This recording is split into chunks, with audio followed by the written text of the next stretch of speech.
providing more customer service offices than any other Louisiana utility company, staffed with customer representatives who work and live in Louisiana, and offering 24/7 emergency response. That's what keeps CLECO energized.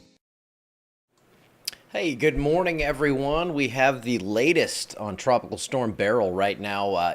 As expected, we had new thunderstorms develop around that convective maximum early this morning, and you can see those spinning right there. In fact, I think what a better way to do this would be, and I had this planned, was to go over to radar and show you that, because we can now see this through the Brownsville radar here in South Texas. If you're not familiar with where that is, right about there, east of Reynosa.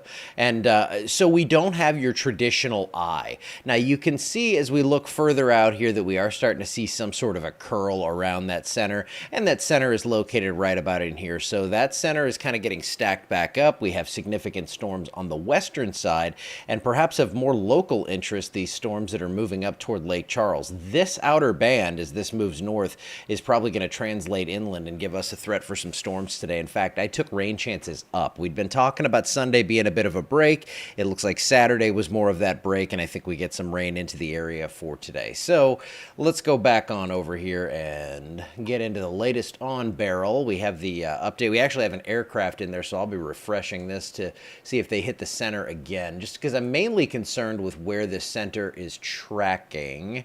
Of course, no, we do have an update, but they are not into the center yet. But pressures are down a little bit. Extrapolated pressures that they're measuring down to about 989. They actually have had the drop sons that they drop in the eye, holding pretty steady at around 992, 993. But of most interest to me was this took a jog to the north. And let me hit play on this here so we can actually show you something.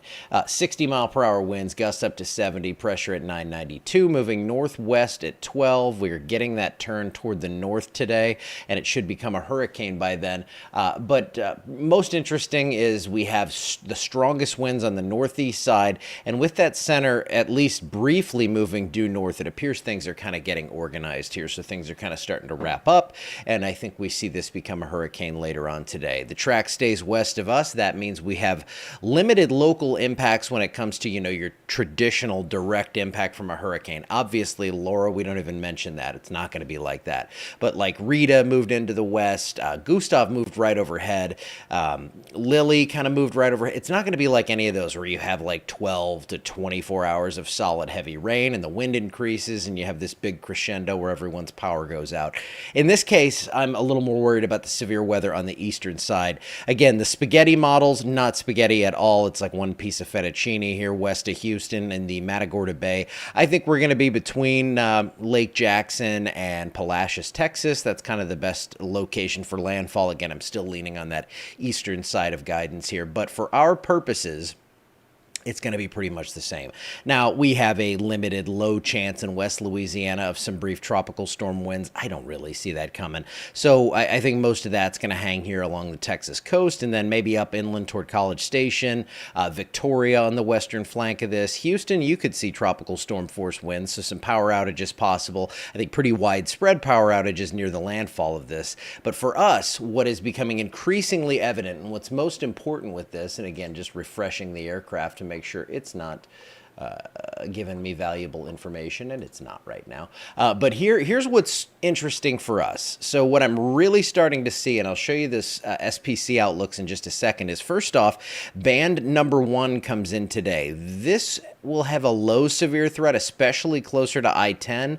Up here, it's possible we see a severe storm or two. And with these storms, with tropical storms, you're not going to see hail. We have a very deep, moist profile, and that means that we're not going to see ice forming at a level where it's going to melt before it hits the ground. So we're looking at possibly some isolated damaging wind, and most importantly, isolated tornadoes. Now, I think the wind shear stays low enough today where this threat's going to stay mainly way down south, but you can see overnight even we have some storms, and then as this makes landfall, as Beryl is pushing up into Texas here, we have this curved band on the eastern side. Now watch what happens tomorrow afternoon, at least per this model. We have these storms that look kind of small. They look kind of innocent, but we're going to have some pretty beefed up wind shear here. So I am worried we get a few tornadoes out of these in the area. So I think tornado watch is entirely possible for the day tomorrow. From about Ruston to Alexandria down toward Crowley and west, that's where I think our best chance is going to be to see this. And then you can see another band kind of sets up late Monday night into Tuesday morning. So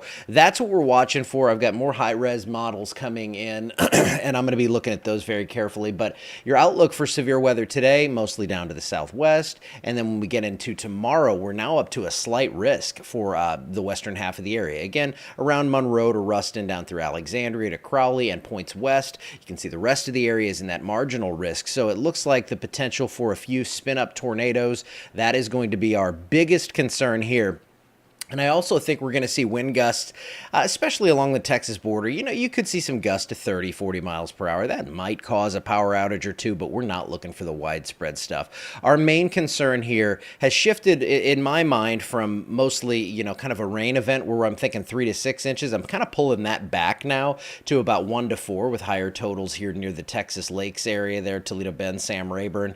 And what I think we're going to see is those scattered storms that are going to have the potential for some severe weather. Now, all that said, excessive rainfall outlook mostly out here through Texas, but a slight risk for excessive rain tomorrow in the western parishes.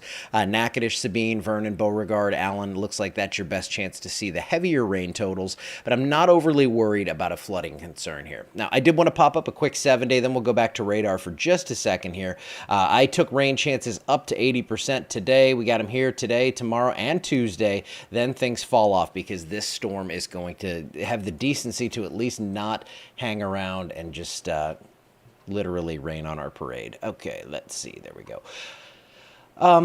So your radar right now showing that big arced band of thunderstorms, that feeder band that's moving up toward the coast here. This is going to provide some pretty crazy looking skies there along the beaches of Louisiana and Texas, but the center of Beryl remains down to the south. So this is going to continue on toward the north-northwest, maybe due north here a little later on today, but this is what we are looking at right now, a developing tropical storm that probably becomes a hurricane later on today. And again, you can kind of see right here that we're seeing some of those storms try to curl around that center. And that's probably why we saw that due north motion on the recon flight. I'm going to be getting more data in on that. I'm going to try to sneak in a quick text update with that 10 o'clock update that's going to come in. We are heading to church and all that good stuff, but I can probably get something quick out for you. But that's it for right now. I'm going to be on later, probably around 4 o'clock. That's what I like to do these lives around the normal time in the morning, and then I'll do one around 4 o'clock as we get the latest afternoon update on what's going on with Beryl. And of course, any sort of interesting information I see on this or any sort of track shift or anything like that.